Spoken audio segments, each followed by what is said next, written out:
เป็นหยังต้องเฮ็ดให้ยุ่งยากเมนูบ้านๆแต่ก็แซ่บถึงใจดีบ่ดีแซ่บกว่าอาหารลู่อาหารลาวสำเร็จทุกคนเด้มื้อนี้จะพามาเฮ็ดผัดกะเพราง่ายๆผัดกะเพราเนื้อแต่ว่าบ่ใส่น้ำมันพืชเด้อทุกคนคันบ่ใส่น้ำมันพืชจะใส่น้ำมันหยังมาเบิ่งนำกันเนาะมื้อนี้คือแบบว่าเรือนเฮานี่น้ำมันพืชหมดเนาะเรื่องของเรื่องคือน้ำมันพืชหมดเลยมีศีลหมูหรือน้ำมันหมูซ้ำซันอยู่เนาะเฮาก็เลยมาสับๆๆเนาะเอามันเล็กน้อยทุกคนแล้วก็ผัดกับกระเทียมพอแต่ให้มันออกน้ำมันเด้ทุกคนเนาะออกน้ำมันแล้วเราก็จะมาเกี่ยมเครื่องคือซอยทั่วก็อยู่ในบ้านเราเองทุกคนเราปลูกเองเนาะซอยทั่วซอยพริกหรือซอยมะเผ็ดนั่นเองทุกคนเป็นลูกเต้าแบบนี้นะหั่นสับๆเนาะมันหอมน้ำมันหอมเนาะจวดใส่ทุกคนผัดให้กรอบเลยเนาะแบบนี้น่ะจะเฮ็ดให้มันเพิ่มความหอมได้อีกหลายระดับเลยทีเดียวทุกคนเมื่อแบบหม้อไก่จะไหม้ๆนั่นเนาะสูตรอาหารบ้านๆก็แบบสไตล์บ้านๆแต่มันก็แซ่บคืออยากบ้านทุกคนเนาะอยากให้ทุกคนมาลองดมกินหรือว่าได้กินเนาะค้างเฮือน11หลังคายังสิให้มันได้คับกินโลดทุกคนเนาะมื้อนี้เสนอเมนูผัดกะเพรานั่นเองทุกคนเนาะผัดกะเพราบ้านๆนะซะเนาะผัดกรอบๆแล้วก็เติมน้ำลาทุกคนเนาะตัวนี้บ่ได้ใส่น้ำซุปน้ำลาเข้าไป1จ่องตัวนี้เนาะแล้วก็ซีนเป็นเนื้องัวซีนงัวทุกคนตัวนี้แหละเนาะเนื้องัวซีนงัวสับเนาะเฮาจะได้ไป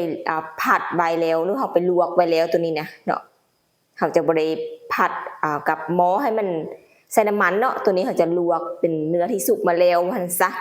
เนาะก็จะมาผัดคนๆเข้ากันแบบนี้ทุกคนบอกเลยว่ากินนี่แบบหอมแปลกใหม่ที่สุดเลยทุกคนเพราะตอนนี้เฮายังบ่ทันได้เอาใบกะเพราใส่อยู่เนาะทุกคนเนาะเฮาจะมาเริ่มกันปรุงกันเลยทุกคนเนาะปรุงรสด้วยใบกะเพราเพราะว่า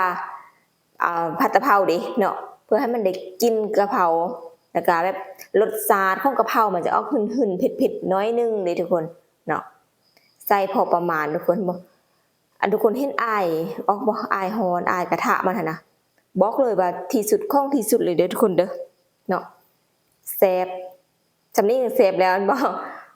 โอเคไปต่อทุกคนปรุงรสโดยซอสแม็กกี้ทุกคนซอสแม็กกี้นี่บอกเลยว่าบ่ได้คาดเฮือนทุกคนเนาะซอสแม็กกี้เนาะแล้วก็ตามด้วยน้ำมันหอยใส่เข้าไป1กรุบเนาะแล้วก็จะตามด้วยผงนัวแล้วก็น้ำตาลนั่นเองทุกคนเนาะ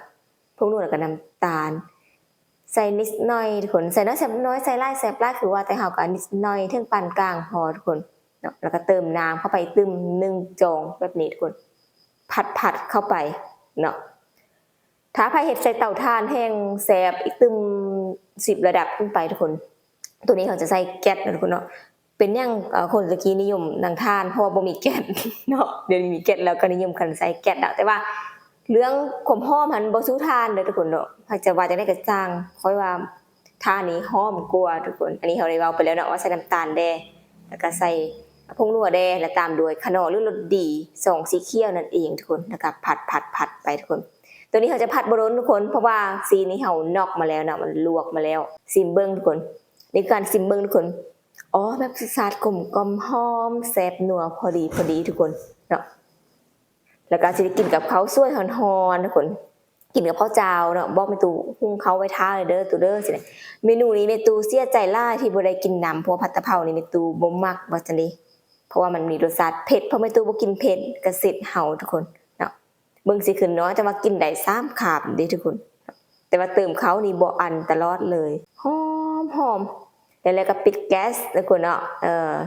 เติมเข้าไปนิดหน่อยทุกคนเนาะเติมหยังทุกคนลองเดาด้วย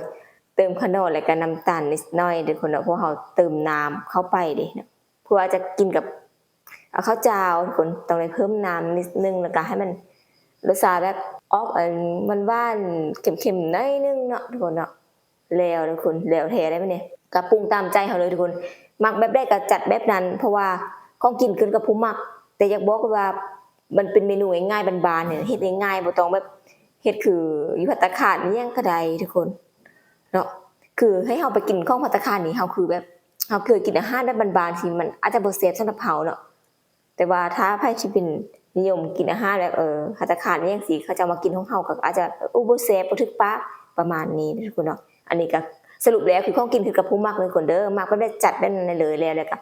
ตักข้าวใส่จานแล้วก็ตักผัดกะเพราโรยไปเลยทุกคน ตัวนี้เป็นผัดกะเพราเนื้อหรือผัดกะเพรางัวนั่นเองทุกคนแซ่บสำนี้ก็ถือว่าแล้วทุกคนเนาะขอโทษเด้อที่อัปคลิปลงโมงนี้เพราะว่าหิวยามนี้ ไว้พอกันคลิปต่อไปทุกคนทึกใจกดไลค์กดแชร์กันหน่อยเด้อ